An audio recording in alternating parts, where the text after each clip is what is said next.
오래전에 부목사로 이 청년 부서 하나를 맡아서 아예 이렇게 뭐 스카웃 비슷하게 제가 학교에만 있다가 대학에만 있다가 교회 현장으로 이제 가게 된 적이 있습니다.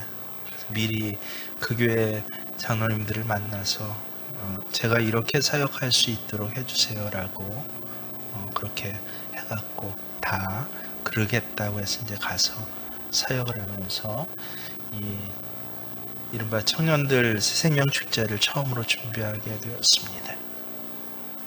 맨 처음에 갔더니 정말 처참합니다. 뭐 주일 예배, 그러니까 전체 뭐 재적 교인이 아니라 예배 교인이 한 400여 명 되는데 토요일날 늘 청년의 토요일날 있잖아요. 갔더니 7, 8명이 지네끼리 앉아서 기타 치면서 청년회라고 그러고 모이고 있습니다.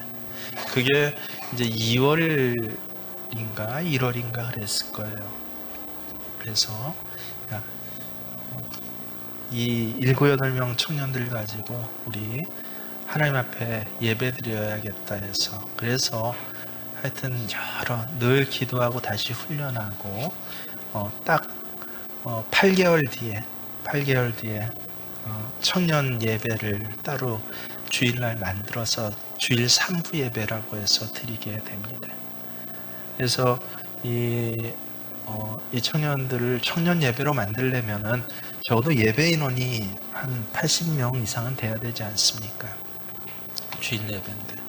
그래서 우리 예수 축제에서 만듭시다 해갖고 이제 처음으로 새생명 축제를 하게 됩니다.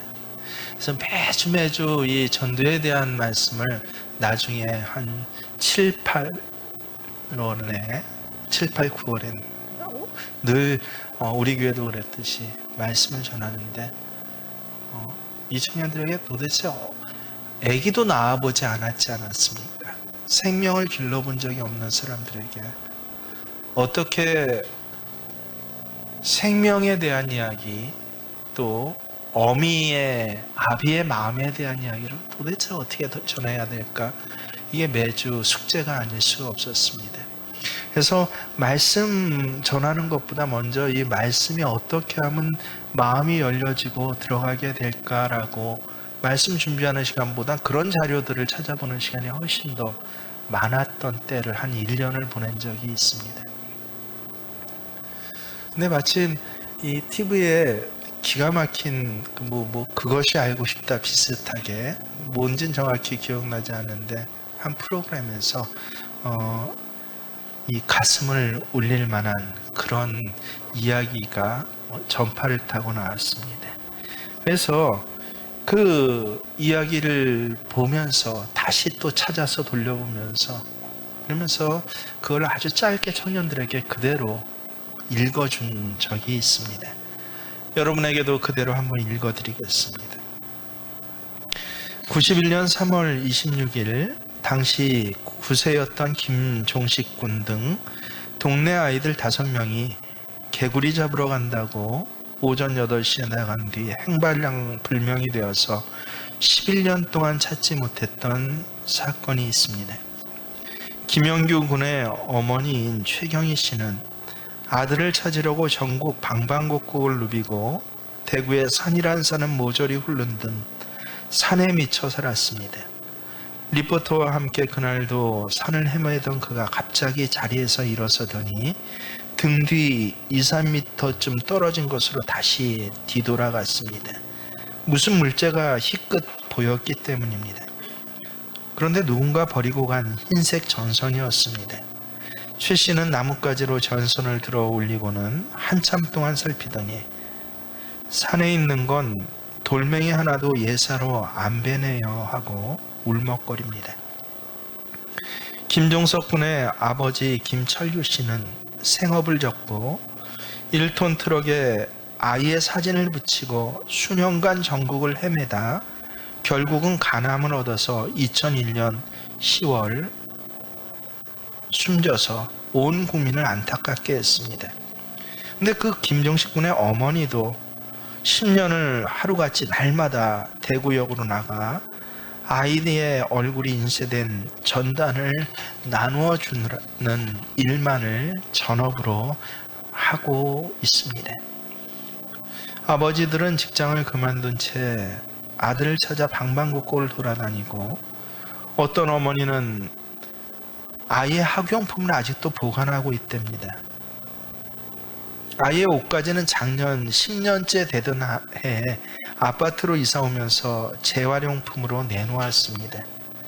아이가 장성해서 돌아올 테니 어릴 때 옷은 더 이상 못 입을 것 같아서 내놨다라고 그렇게 이야기를 합니다.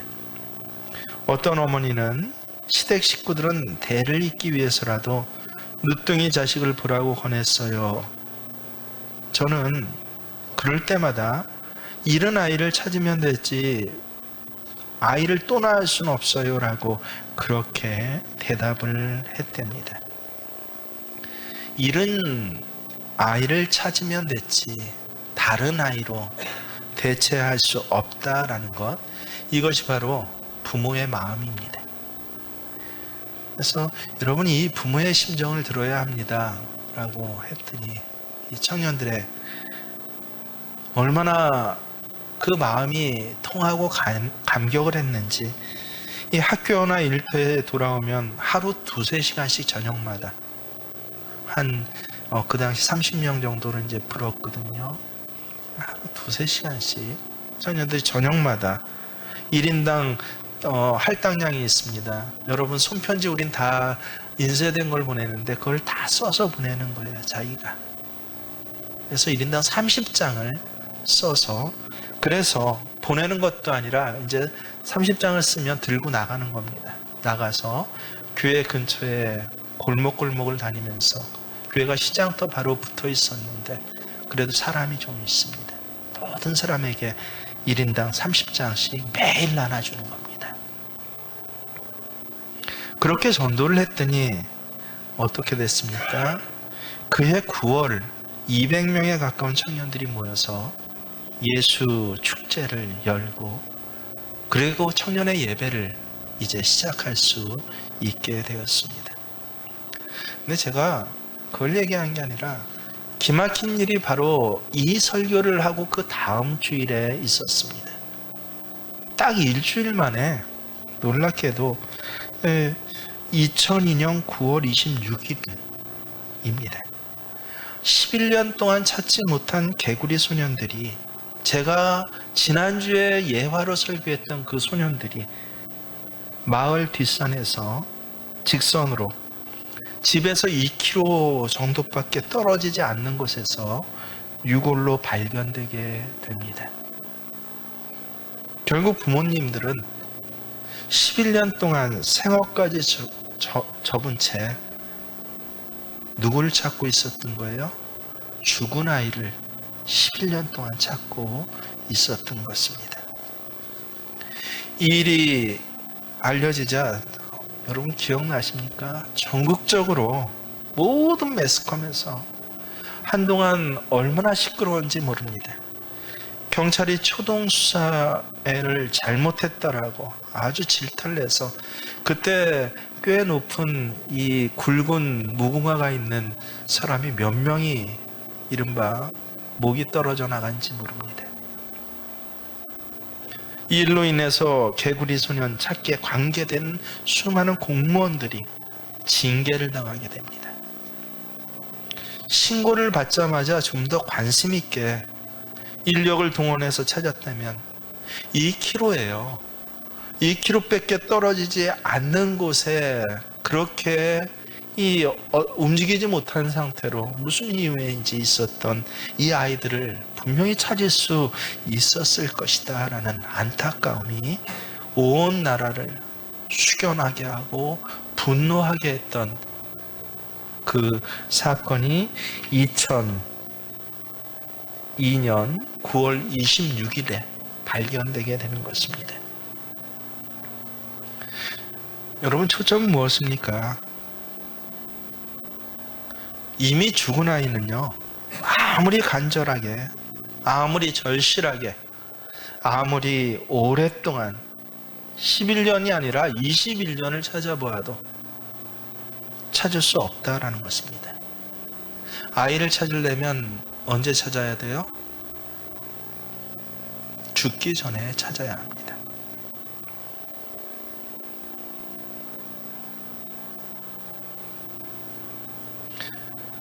오늘 예수님께서 말씀하신 목자의 심정이 바로 이것입니다.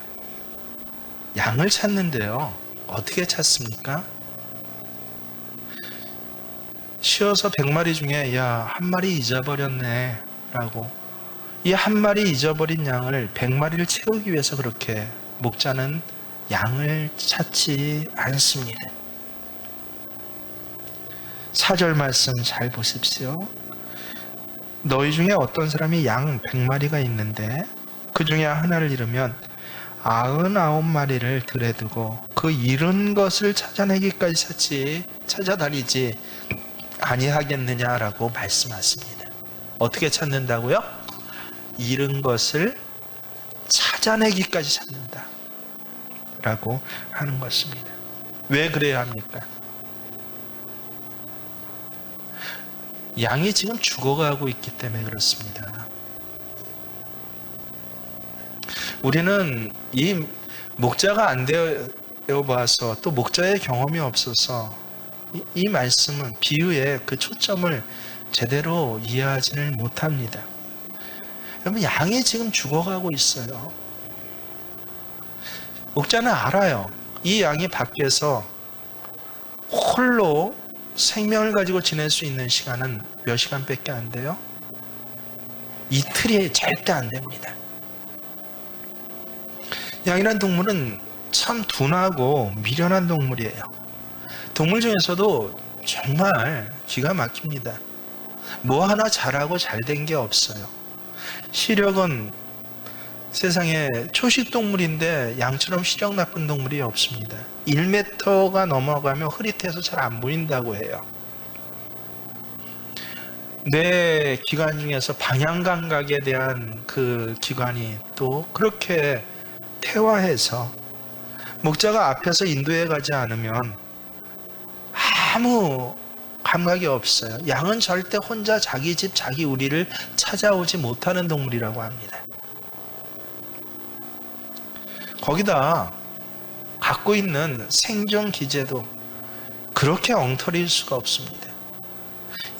양 이빨 보세요. 꼭 사람 이빨에 무엇같이 생겼습니까? 이 어금니에 뭉턱한, 이 돌기 없는 뭉턱한 이같이 생겼습니다. 넓고 날카롭지 못해요. 천상 풀이나 비벼서, 뜯어서 비벼 먹고 갈아먹기 좋도록 그렇게 되어 있습니다. 몸 구조 자체는 어떻습니까? 다리는 짤막합니다. 날쌔질 못해요. 그래서 늑대나 여우 같은 동물이 오면 절대 도망갈 수 없습니다. 그렇다고 양이 다른 방어 기제, 하다못해 뿔이라도 있습니까? 아니면 하다못해 스컹크 같이 아주 독한 냄새라도 피워서 자기 목숨을 구할 만한 그 어떤 비장의 한 수가 있습니까? 없습니다. 그래서 양이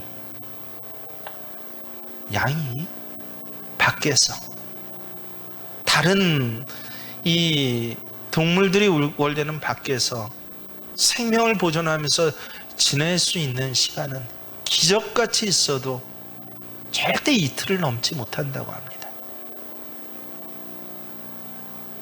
이것을 목자는 알고 있는 거예요. 그러니까 가출한 아이 찾으러 갑니다 정도가 아니라 마치 응급실을 찾아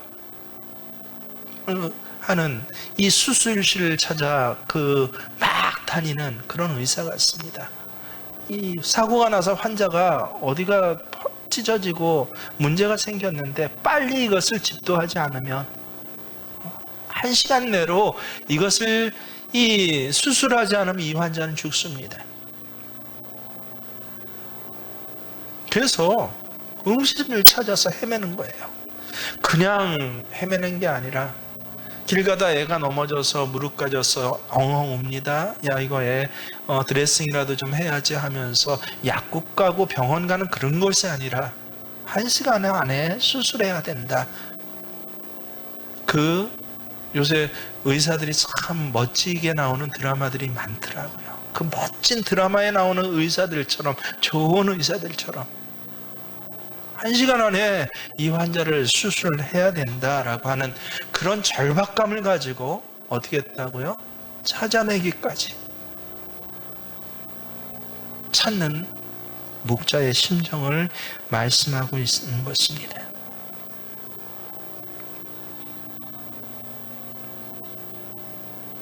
여러분, 영적으로 보세요.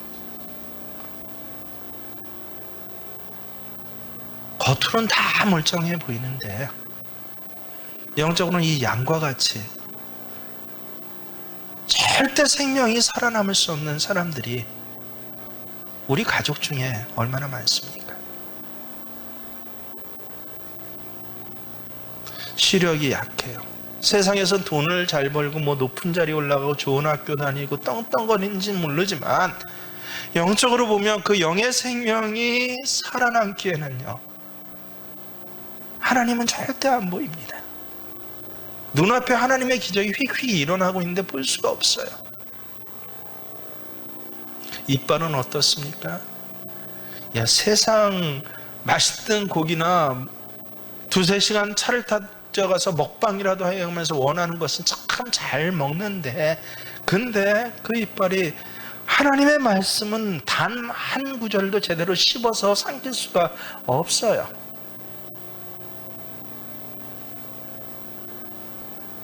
하나님의 말씀 앞에 재련이 되고 날렵해서 양날선 검과 같이 되어서, 그래서 세상을 배고 자기를 배고 삶을 배워야 되는데 얼마나 둔한지, 너 죽어라고 말씀하시는데도 눈만 꿈뻑꿈뻑하고 자기는 상관없어요.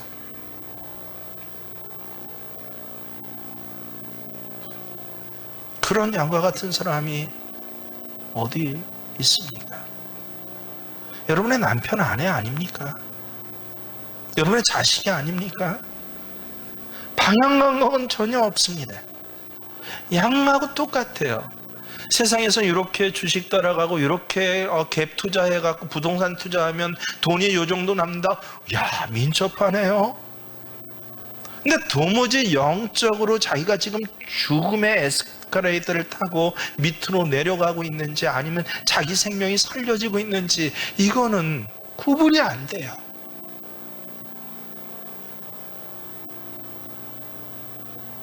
눈앞에 있는 것이 그냥 다예요. 더욱이 하나님 앞에 세워질 것이라는 것을 상상도 못합니다. 그래서 하는 결정마다 뭐예요? 자기는 지혜롭게 했다고, 최선을 다해서 했다고 하지만 죽을 일만 결정을 해요. 그게 여러분의 자식들 아닙니까? 혹 여러분의 부모들이 아닙니까?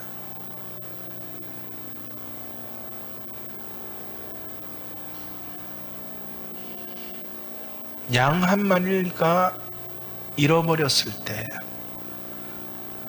아, 양 한 마리 비는구나 라고, 100마리라는 숫자는 뭐예요? 완전수예요. 흔히 우리는 100을 채우길 좋아하지 않습니까? 99보다는 이왕이면 100이 낫지 않습니까? 199보다는 200이 낫지 않습니까? 혹은 한 마리라도 잃은 것 아까운 거 아닌가요? 인색함 혹은 집요함으로 그것 끝까지 찾아야 한다, 그걸 말씀하시는 겁니까? 아니에요. 그 한 마리가 지금 죽어가고 있다는 걸 말씀하시는 거예요. 이 목자에게는 이 양이 짐승 아니에요. 팔레스타인 목자들은요, 사꾼 목자가 아니면 자기 양의 이름을 다 합니다. 이름을 다 만들어서 지어줘요. 정말 개를 사랑하는 사람 봤더니 집에서 한 30마리를 키우는데요. 그것도 입양하고 길에서 돌아다니던 개들을 어쩔 수 없이 키우는데, 그놈이 그놈 같은데 이름을 다 알더라고요. 자기가 다 지어줬대요. 걔가 근데 집 밖으로 나갔어요. 어떻게 합니까? 괜찮아요. 괜찮지 않고 참 마음은 아프겠지만 그래도 죽진 않을 거 아닙니까? 들깨라도 될 거 아닙니까? 양은 어떻다고요? 절대 이틀을 살아남을 수 없는 게 양이라는 거예요. 그래서 목자는 양이 잊어버렸다라고 하는 걸 알았을 때 어느 한번 99대 1 누가 중요하냐, 이건 이 문제 아니에요. 지금 목숨을 건수하고 있고 안전한 양들은 놔두고 어떤 양을 찾아 나서요? 목숨이 위험받고 있는 죽을 양을 향해서 어떻게 찾기까지 찾지 않겠느냐. 이게 바로요 예수님 말씀하신 핵심이에요. 그게 목자 사랑이고, 여러분 여기 있는 저와 여러분이 바로 그 사랑을 받은 사람입니다. 예수님이 찾기까지 해서 찾아낸 사람이에요. 네가 바로 그런 사람 아니냐. 그리고 예수님 반드시 찾아내십니다. 찾아내셔서 얼마나 이 양을 찾은 기쁨이 기쁜지 성경은 뭐라고 표현합니까? 가만히 보십시오. 기가 막힌 표현이 있습니다. 5절, 6절 말씀 함께 읽겠습니다. 또 찾아낸 즉 즐거워 어깨에 메고 집에 와서 그 벗과 이웃을 불러 모으고 말하되 나와 함께 즐기자. 나의 잃은 양을 찾아내었노라 하리라. 양 생명 하나를 찾았을 때요, 여러분 양 한 마리 찾았는데 온 동네 사람 불러내서 잔치했다. 잔치 비용 얼마 들까요? 양 10마리값 들지 않겠습니까? 아니 한 마리 잃어버린 것 길에서 저기 10,000원 잃어버렸어요. 찾았다고 어떻게 해요? 야 10,000원 잃어버린 거 찾았어 해갖고 어떻게 교회 식구 다 불러 모아갖고 저 갈비탕 하나씩 다 사준다고 해보십시오. 10,000원 찾았다고. 예수님 지금 그러고 계신 거예요. 양 한 마리 잃어버린 걸 찾았어요. 동네 사람 다 와서 소잡아요. 양 찾았다고. 그러니 이것을 갖다가 99대 1 숫자로 이야기를 하고 하면 이해가 안 돼요. 그냥 과장이겠지. 근데 과장 아니라고 하시네요. 왜 그렇습니까? 양이 소에 비해서 얼마짜리, 혹은 99에다가 잃어버린 거 하나 플러스 됐으니까 100이 다시 됐어. 이 기쁨을 얘기한 게 아니라 죽을 생명이 뭐했다? 살아났다는 거예요. 하나님은 우리 생명을 그렇게 보십니다. 우리의 영의 생명을 어떤 정도로요? 그 값어치를 예수님 목숨값만큼 나를 사랑하시고 대우하십니다. 사랑에는 그 가치가 있어요. 여러분 저는 이 다이아몬드의 가치를 잘 몰라요. 보석같이 잘 모릅니다. 명품 시계 하는데 명품 시계 가치 잘 몰라요. 왜 그래요? 사랑하지 않아서 그래요. 누군가 저한테 이 500원짜리 동전만한 다이아몬드를 준다라고 하면 그거 갖고 제가 뭐 하겠습니까? 쓸데가 없어요. 혹 팔아버리면 모를까. 아무것도 쓸데가 없습니다. 그러니까 세상 사람에겐 수억 원의 가치가 있는데, 그런데 저한테는 가치가 없어요. 왜? 사랑하지 않아서. 야, 그런 거 있으면 그냥 팔아버리지. 어디 팔 데 있으면. 근데 예를 들어서 보석의 가치를 알고 이 보석의 가치가 자신을 갖다가 세워주는 사람에게, 극단적인 예지만 엘리자베스 여왕에게 500원짜리 동전만한 노란색 다이아몬드는 어떤 의미입니까? 나라를 팔아서도 살만한 의미예요. 그것을 뭐하니까? 사랑하니까요. 그러니까 한 나라를 팔아서 살만한 가치가 있는 것이 500원짜리 다이아몬드입니다. 근데 저한테는 야, 그런 거 들어오면 뭐 어디 팔 수 있으면 팔아서, 그래서 야, 하나님 일을 했으면 참 좋겠다, 이 생각이지, 다이아몬드 자체가 아무것도 아니에요. 돌멩이만도 못해요. 생명을 사랑하니까 그 생명이 어떤 가치가 있다? 찾아내기까지 찾고, 실제 그것을 찾아내기 위해서, 나를 찾아내기 위해서 예수님이 어떻게 하셨어요? 저 십자가에서 철철 피 흘리면서 못 박혀 죽으셨어요. 그것으로 찾아낸 게 너야.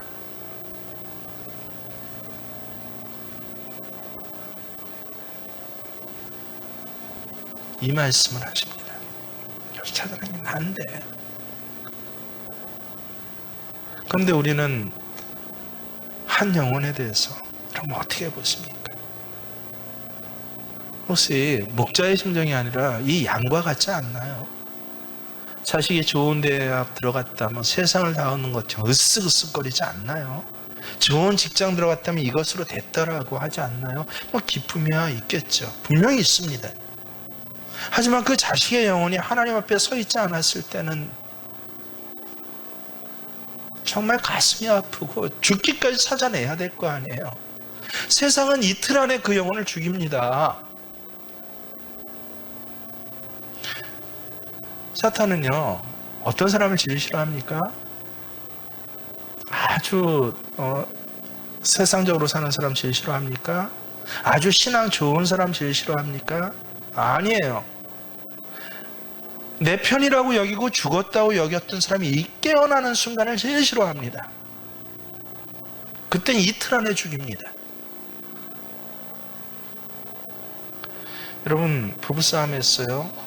저도 그러더라고요. 처음에는 화가 났고 내가 다 옳았어요. 근데 조금 시간이 지나니까 어때요? 야, 내가 틀린 것도 있었네 라고 생각이 들어요. 처음에는 저 사람이 사과하고 용서 빌지 않으면 나는 말 한마디 이제부터 안 할 거야 라고 합니다.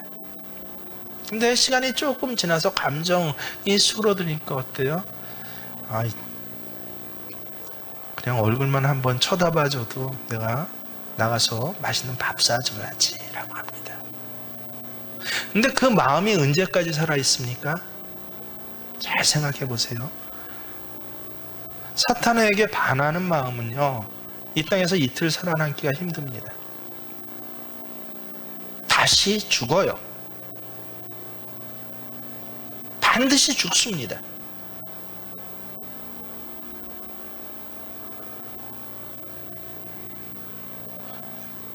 내 자녀들이 혹은 내 태신자들이 복음을 전할 때요, 막 하나님께서 감동을 주 살아나려는 그 징조가 있을 때 그는 정말 위험한 양입니다.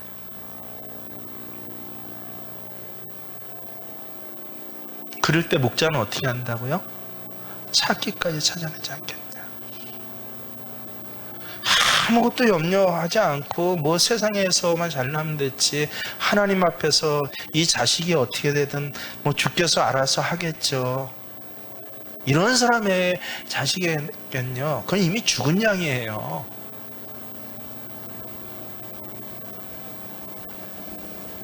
전도하라고 해도 죽은 양 찾듯이 합니다. 어떻게 해요? 억지로 동원된 공무원과 같이. 10년을 찾아봤는데도 안 됐잖아. 그러고 나서 11년째 또 1년 내내 그렇게 눈치 슬금슬금 보면서 찾아가듯이 전도하는 사람들, 목자 아니에요. 그러니 그 자식이 당연히 죽었죠.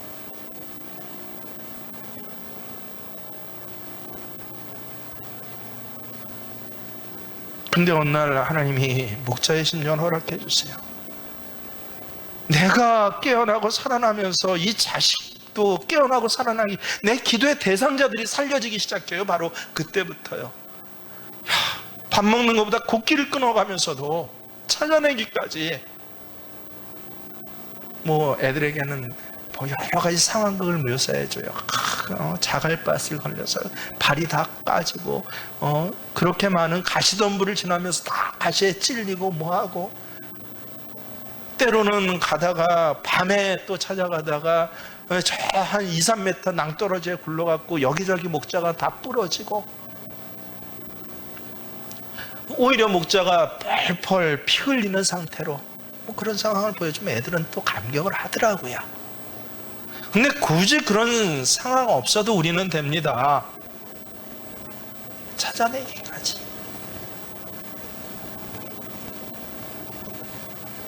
그 목자의 심정을 가지고 반드시 양은 찾아집니다. 오늘 여러분에게 묻겠습니다. 여러분, 지금 10년째 전도 축제 합니까? 처음 1년은 그래도 가슴이 좀 뜨거웠나요?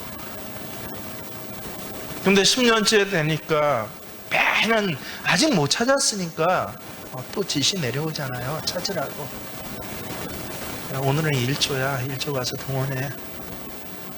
그러면 뒷짐지면서 툭툭 던져봐요. 기자라도 오면 또 열심히 찾는 척 합니다. 그렇게 11년짜리를 여러분 보내시겠습니까? 무슨 아들 찾기라고요, 그거? 죽은 아들 찾기예요. 이미 죽어버렸어요. 근데 이 목자의 심정이 시작될 때 놀랍게도 그 죽은 아들들이 다시 생명의 징조를 보이는 것이에요. 마치 지금 막 잃어버린 양과 같이. 마귀는 늑대와 같이 달려들어서 그 생명을 위협합니다. 어떻게든 죽이려고 합니다. 하지만 성령께서 우리에게 부어주신 목자의 심정은 반드시 이 양을 찾아내게 하십니다. 이게 바로 잃은 양의 비유의 초점이에요. 이 목자의 심정을 갖고 양을 찾으면 반드시 찾는다. 여러분, 누가복음 15장에 이런 비유가 계속 나온 세 가지가 나옵니다. 절정이 세 번째 비유인데, 우리는 앞으로 10월달 이 비유를 가지고 정말 예수님 뭐를 말씀하고 싶었어요? 반복적으로 세 번이나 말씀하셨을까? 성경이 예수님에 대해서 세 번을 반복한 일은 많습니다. 대표적으로 예수님 향해서 그동안 하나님의 말씀이 닫혔어요. 사람들은 하나님의 음성 말씀을 들을 수 없어요. 매주 예배드리고 제사드리면서도 하나님께서 한 번도 말씀해 주시지 않아요. 각기 지 소견에 옳은 대로 행할 뿐입니다. 그게 구약시대의 신구약 중간사예요. 말라기 이후 마태복음이 오기까지 하나님의 말씀 다 말라버렸습니다. 말라기가 언제예요? BC 400년 전이에요. 무려 400년 동안 하나님 말씀 다 말라버렸어요.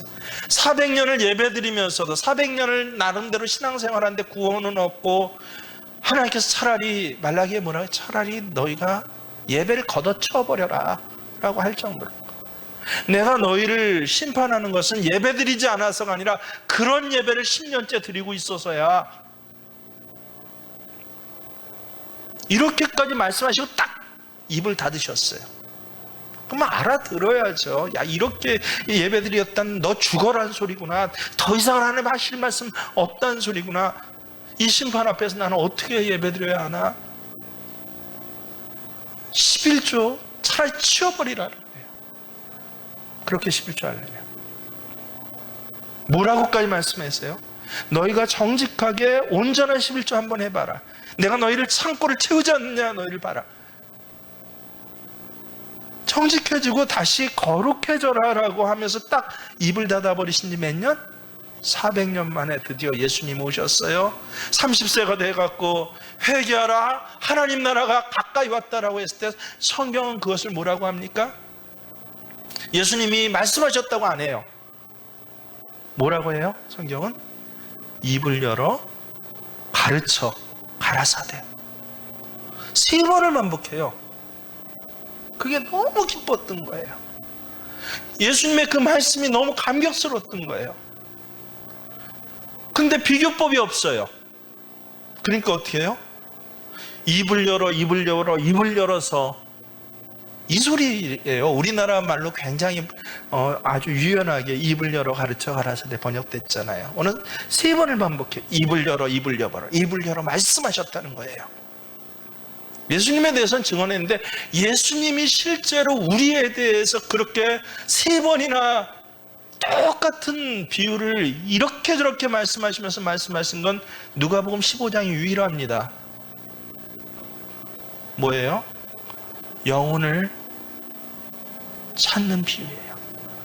아버지의 심정, 목자의 심정의 비유예요. 실제로 12제자 처음 삼으실 때 베드로를 삼으시면서 뭐라고 그랬어요? 네가 내 제자가 되어서 교회를 세우라 그러셨나요? 내 제자가 되어서 민족을 해방하라 그러셨나요? 내 제자가 되어서 여러 가지 아픈 사람들 안수해서 기도해서 낫게 하라 그러셨나요?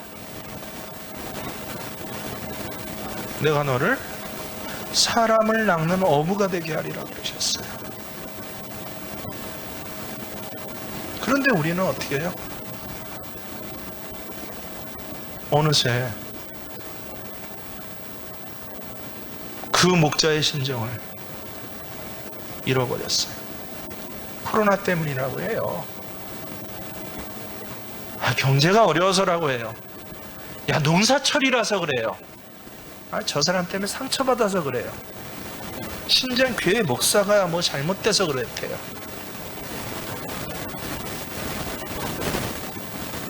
아니요.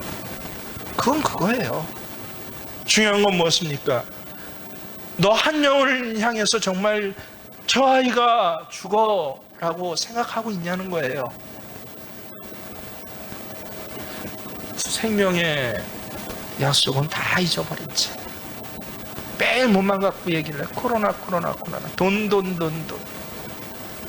내 감정 자존심 하면서 누가 죽어 있는 거예요 지금은. 실제로 대한민국 목자들이 다 죽어버렸네요.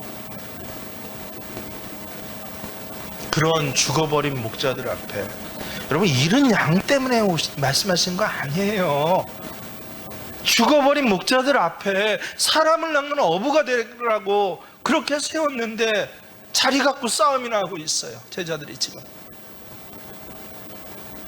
코로나 핑계 대면서 매일 이젠 좀 쉬자고 그동안 3년 동안 잠도 못 자면서 이 정도 이루어지지 않냐고 우리가 가는 데마다 사람들이 쫓아오고 예수 하니까 나를 오른편에 왼편에 어느 편에 시켜줄 거냐고.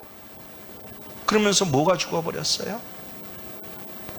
내 안에 성령, 목자 성령이 죽어버렸어요. 그런 제자들을 향해서 예수님 하신 말씀이 이 3번이나 반복해서 하신 말씀이 예수님의 누가복음 15장의 비유인 것입니다. 11년째로 또 찾으라고 그러죠. 여러분 어떻게 찾으시겠습니까? 뒷짐진 공무원 또박또박 5걸음 갔다가 앉아서 쉬고 주변 눈치 보듯이 그렇게 올해도 보내시겠습니까? 근데 마지막일지도 모른다는 거예요.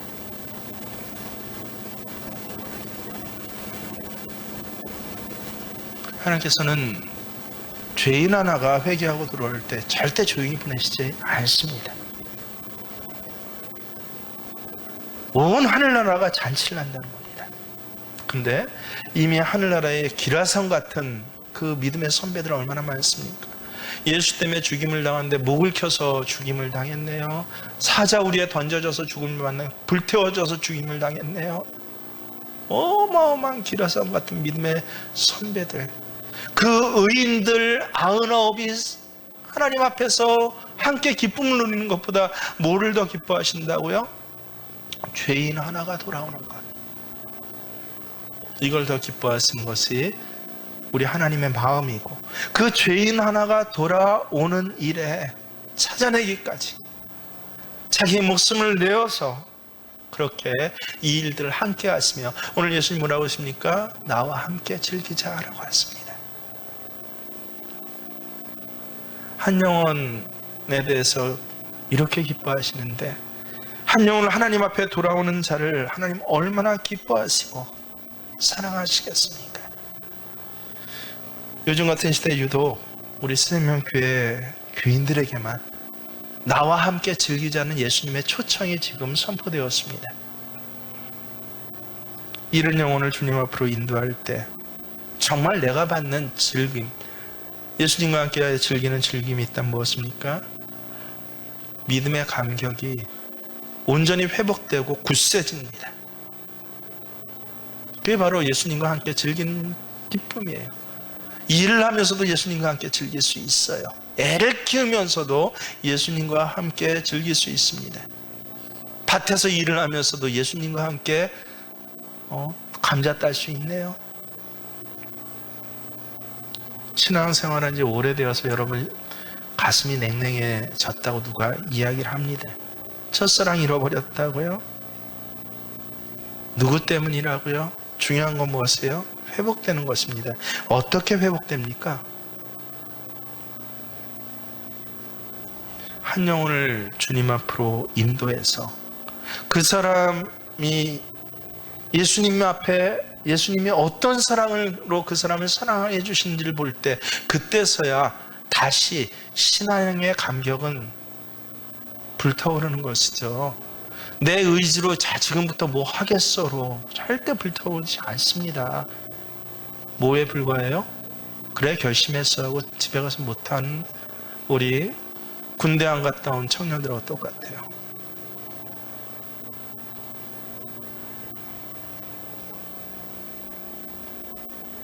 군대 안 갔다 온 청년들 특징이 뭐예요? 강제적인 상황에 무엇인가 해본 적이 없어요. 감동이 있을 때만 합니다. 하고 싶은 것만 요새는 한다고 그러네요.